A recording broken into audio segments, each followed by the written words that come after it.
Bismillahirrahmanirrahim. Parti olarak daha önce gençlerimizin sesi olmaya gayret etmiştik. Özellikle üniversite mezunları olup başvuru yapan öğretmen adaylarımız, memur adaylarımız mülakatlarda farklı sebeplerden dolayı çok yüksek puan almalarına rağmen elendiler. Ancak şu anda da özellikle 2019 KPSS sınavına giren gençlerimiz farklı şekilde mağdur edildiler. Daha önce 2017, 2018, 2019 KPSS sınavına giren öğrenciler KPSS sınavının geçerliliği 2 yıl olarak baz alınıyordu. 2019'da KPSS sınavına giren gençler 2020 yılında çıkarılan bir genelgeyle tek yıla düşürüldü. 2019'da yüksek puan alıp ataması olmayan adaylarımız ve atama bekleyen adaylarımızın çoğu tek yıl geçerli olduğu için 2020 yılındaki sadece 2020 yılındaki KPSS geçerli olduğu için bu adaylarımız mağdur edildi. Parti olarak bu adaylarımızın mağduriyetlerinin giderilmesi lazım. Yine özellikle şunu söylüyoruz ki atamalarda bir istikrarın olması lazım. Sürekli değişiklik yapılarak, sürekli farklı metotlar denenerek adaylarımız mağdur ediliyor. Bu mağduriyetlerin de giderilmesi gerekiyor. Ya KPSS puanları eskiden olduğu gibi 2 yıl geçerli olması, geri dönülmesi gerekiyor. Ya da eğer tek yıla düşürüldüyse de o 2 yıllık dönemde mağdur edilen adaylarımızın mağduriyeti giderilerek buna geçilmesi gerekiyordur. Bu anlamda parti olarak biz de yetkililere sesleniyoruz. Bu mağduriyetlerin acilen giderilmesi gerekir. Bunların hesaplanarak o dönemde ataması olabilecek durumda olan adayların atamalarının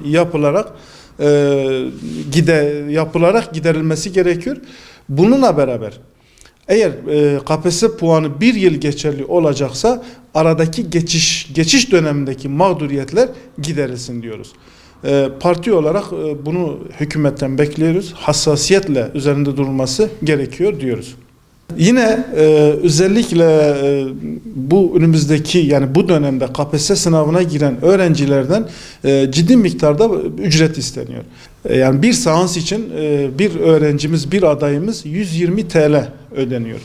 Yani eğitimin tamamıyla ücretsiz olması gereken bir dönemde ve çalışmayan, imkanı olmayan adaylarımızın bu ücreti ödemesi mümkün değildir.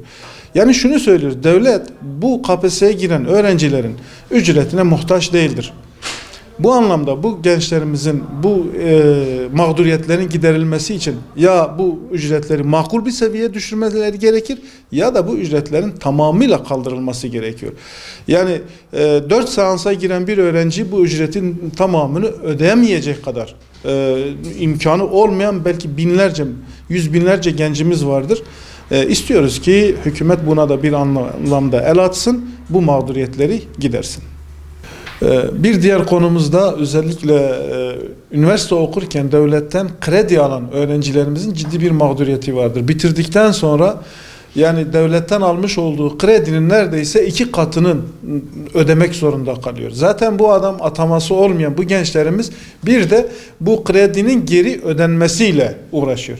Yani devlet ya bunu geri almama yani burslu öğrencilerde olduğu gibi bursa dönüştürmeli ya da geri alıyorsa da faizleri kaldırıp ana parayı tahsil etmelidir ki bu gençlerimiz mağdur olmasın. Buna da acil bir çözüm getirilmelidir ki çalışmayan bu gençlerimiz okul okuduğu süre içerisinde almış oldukları o krediyi kat kat fazlasıyla ödeme gibi bir külfete giriyorlar ve bunun da acilen önlenmesi lazım. Hükümet buna el atması lazım.